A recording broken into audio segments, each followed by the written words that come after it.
Hello दोस्तों, कैसे हैं आप सभी। उम्मीद करता हूं कि आप सभी अच्छे होंगे।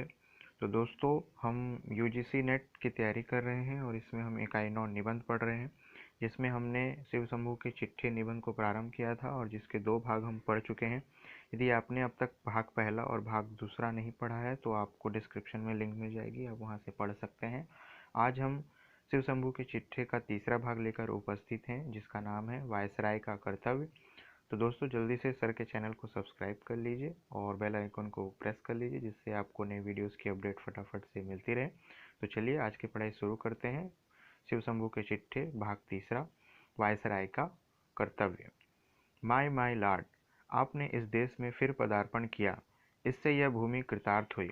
विद्वान, बुद्धिमान और विचारशील पुरुषों के चरण जिस भूमि पर पड़ते हैं वह तीर्थ बन जाती है। आप में उक्त 3 गुणों के सिवा चौथा गुण राजशक्ति का है, अतः आपके श्री चरण स्पर्श से भारत भूमि तीर्थ से भी कुछ बढ़कर बन गई। आप गत मंगलवार को फिर से भारत के राज सिंहासन पर सम्राट के प्रतिनिधि बनकर विराजमान हुए। भगवान आपका मंगल करे और इस पतित देश के मंगल की इच्छा आपके हृदय में उत्पन्न करे। बम्बई में पांव रखते ही आपने अपने मन की कुछ बात कह डाली। यद्यपि बम्बई की म्यूनिसिपालिटी ने वह बातें सुनने की इच्छा अपने अभिनंदन पत्र में प्रकाशित नहीं की थी, तथापि आपने बेपूछे ही कह डाली। ठीक उसी प्रकार बिना बुलाए यह दीनभंगड़ ब्राह्मण शिव शंभू शर्मा तीसरी बार अपना चिट्ठा लेकर आपकी सेवा में उपस्थित है। इसे भी प्रजा का प्रतिनिधि होने का दावा है। इसी से यह राज प्रतिनिधि के सन्मुख प्रजा का कच्चा चिट्ठा सुनाने आया है। आप सुनिए न सुनिए, यह सुनाकर ही जावेगा। अवश्य ही इस देश की प्रजा ने दीन ब्राह्मण को अपनी सभा में बुलाकर कभी अपने प्रतिनिधि होने का टीका नहीं किया और न कोई पट्टा लिख दिया है। आप जैसे बाजाप्ता राज प्रतिनिधि हैं, वैसा वैसा बाजाप्ता शिवशंभू प्रजा का प्रतिनिधि नहीं है। आपको सम्राट ने बुलाकर अपना वायसराय फिर से बनाया। विलायती गजट में खबर निकली, वही खबर तार द्वारा भारत में पहुंची। मार्ग में जगह जगह स्वागत हुआ। बम्बई में स्वागत हुआ, कलकत्ते में कई बार गजट हुआ। रेल से उतरते ही और राज सिंहासन पर बैठते समय 2 बार सलामी की तोपें सर हुई। कितने ही राजा, नवाब, बेगम आपके दर्शनार्थ बम्बई पहुंचे। बाजे बजते रहे, फौजें सलामी देती रहीं। ऐसी एक भी सनद प्रजा प्रतिनिधि होने की शिव शंभू के पास नहीं है। तथापि वह इस देश की प्रजा का, यहाँ के चिथड़ा पोष कंकालों का प्रतिनिधि होने का दावा रखता है, क्योंकि उसने इस भूमि में जन्म लिया है। उसका शरीर भारत की मिट्टी से बना है और उसी मिट्टी में अपने शरीर की मिट्टी को एक दिन मिला देने का इरादा रखता है। बचपन में इसी देश की धूल में लौट कर बड़ा हुआ। इसी भूमि के अन्न जल से उसकी प्राण रक्षा होती है। इसी भूमि से कुछ आनंद हासिल करने को उस भंग की चंद पत्तियां मिल जाती हैं। गांव में उसका कोई झोपड़ा नहीं है, जंगल में खेत नहीं है, एक पत्ती पर भी उसका अधिकार नहीं है। पर इस भूमि को छोड़कर उसका संसार में कहीं ठिकाना भी नहीं है। इस भूमि पर उसका जरा स्वत्व न होने पर भी इसे वह अपनी समझता है। शिव शंभू को कोई नहीं जानता। जो जानते हैं वो संसार में एकदम अनजान है। उन्हें कोई जानकर भी जानना नहीं चाहता। जानने की चीज शिव शंभू के पास कुछ नहीं है। उसके कोई उपाधि नहीं, राज दरबार में उसकी पूछ नहीं, हाकिमों से हाथ मिलाने की उसकी हैसियत नहीं, उनकी हाँ में हाँ मिलाने की उसे ताब नहीं। वह एक कपर्दक शून्य घमंडी ब्राह्मण है। हे राजप्रतिनिधि, क्या उसकी 2-4 बातें सुनिएगा। आपने बम्बई में कहा है कि भारत भूमि को मैं किस्सा कहानी की भूमि नहीं, कर्तव्य भूमि समझता हूँ। उसी कर्तव्य के पालन के लिए आपको ऐसे कठिन समय में भी दूसरी बार भारत में आना पड़ा। माय लॉर्ड, इस कर्तव्य भूमि को हम लोग कर्म भूमि कहते हैं। आप कर्तव्य पालन करने आए हैं और हम कर्मों का भोग भोगने। आपके कर्तव्य पालन की अवधि है, हमारे कर्म भोग की अवधि नहीं। आप कर्तव्य पालन करके कुछ दिन पीछे चले जावेंगे, हमें कर्म के भोग भोगते भोगते यहीं समाप्त होना होगा और ना जाने फिर भी कब तक वह भोग समाप्त होगा। जब थोड़े दिन के लिए आपका इस भूमि से स्नेह है तो हम लोगों का कितना भारी स्नेह होना चाहिए, यह अनुमान कीजिए, क्योंकि हमारा इस भूमि से जीने मरने का साथ है। माय लॉर्ड, यद्यपि आपको इस बात का बड़ा अभिमान है कि अंग्रेजों में आपकी भांति भारतवर्ष के विषय में शासन नीति समझने वाला और शासन करने वाला नहीं है, यह बात विलायत में भी आपने कई बार हेर फेर लगाकर कही और इस बार बम्बई में उतरते ही फिर कही। आप इस देश में रहकर 72 महीने तक जिन बातों की नींव डालते रहे, अब उन्हें 24 मास या उससे कम में पूरा कर जाना चाहते हैं। सरहदों पर फौलादी दीवार बना देना चाहते हैं, जिससे इस देश की भूमि को कोई बाहरी शत्रु उठाकर अपने घर में न ले जावे, अथवा जो शांति आपके कथनानुसार धीरे धीरे यहाँ संचित हुई है, उसे इतना पक्का कर देना चाहते हैं कि आपके बाद जो वायसराय आपके राज सिंहासन पर बैठे, उसे शौकीनी और खेल तमाशे के सिवा दिन में और नाच बाल या निद्रा के सिवा रात को कुछ करना न पड़े।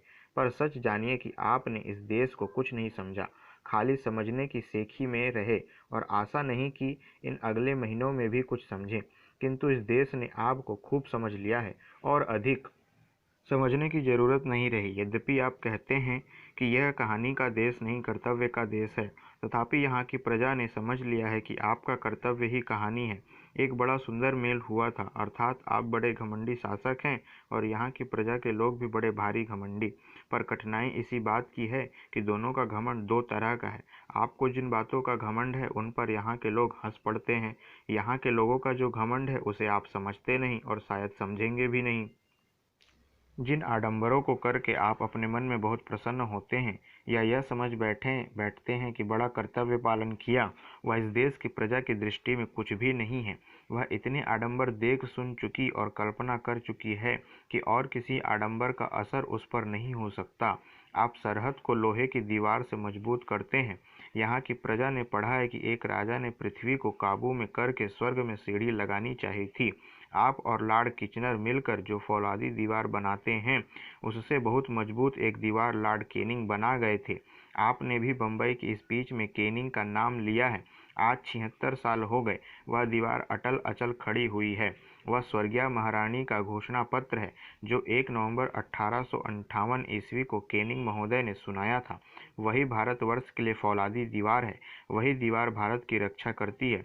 उसी दीवार को भारतवासी अपना रक्षक समझते हैं। उस दीवार के होते आपके या लॉर्ड किचनर के कोई दीवार बनाने की जरूरत नहीं है। उसकी आड़ में आप जो चाहें जितनी मजबूत दीवारों की कल्पना कर सकते हैं। आडंबर से इस देश का शासन नहीं हो सकता। आडंबर का आदर इस देश की कंगाल प्रजा नहीं कर सकती। आपने अपनी समझ में बहुत कुछ किया, पर फल यह हुआ कि विलायत जाकर वह सब अपने ही मुंह से सुनाना पड़ा। कारण यह कि करने से कहीं अधिक कहने का आपका स्वभाव है। इससे आपका करना भी कहे बिना प्रकाशित नहीं होता। यहाँ की अधिक प्रजा ऐसी है जो अब तक भी नहीं जानती कि आप यहाँ के वायसराय और राजप्रतिनिधि हैं, और आप एक बार विलायत जाकर फिर से भारत में आए हैं। आपने गरीब प्रजा की ओर न कभी दृष्टि खोलकर देखा, न गरीबों ने आपको जाना। अब भी आपकी बातों से आपकी वह चेष्टा नहीं पाई जाती।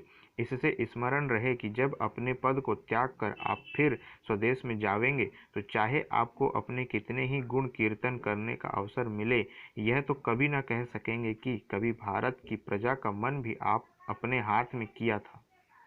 यह वह देश है जहाँ की प्रजा एक दिन पहले रामचंद्र के राज तिलक पाने के आनंद में मस्त थी, और अगले दिन अचानक रामचंद्र बन को चले तो रोती रोती उनके पीछे जाती थी। भरत को उस प्रजा का मन प्रसन्न करने के लिए कोई भारी दरबार नहीं करना पड़ा, हाथियों का जुलूस नहीं निकलना पड़ा, बरंच दौड़कर वन में जाना पड़ा और रामचंद्र को फिर अयोध्या में लाने का यत्न करना पड़ा। जब वह न आए तो उनकी खड़ाओं को सिर पर धरकर अयोध्या तक आए, और खड़ाओं को राज सिंहासन पर रखकर स्वयं 14 साल तक वलकल धारण करके उनकी सेवा करते रहे। तब प्रजा ने समझा कि भरत अयोध्या का शासन करने के योग्य है। माय लॉर्ड, आप वक्तृता देने में बड़े दक्ष हैं, पर यहाँ वक्तृता कुछ और ही वजन है। सत्यवादी युधिष्ठिर के मुख से जो निकल जाता था वही होता था। आयु भर में उसने एक बार बहुत भारी पॉलिटिकल जरूरत पड़ने से कुछ सहजता झूठ बोलने की चेष्टा की थी। वही बात महाभारत में लिखी हुई है। जब तक महाभारत है वह बात भी रहेगी। एक बार अपनी वक्तृताओं से इस विषय को मिलाइए और फिर विचारिए कि इस देश की प्रजा के साथ आप किस प्रकार अपना कर्तव्य पालन करेंगे। साथ ही इस समय इस अधेड़ भंगड़ ब्राह्मण को अपनी भांग बूटी की फिक्र करने के लिए आज्ञा दीजिए। भारत मित्र, 17 सितंबर 1904 ईस्वी।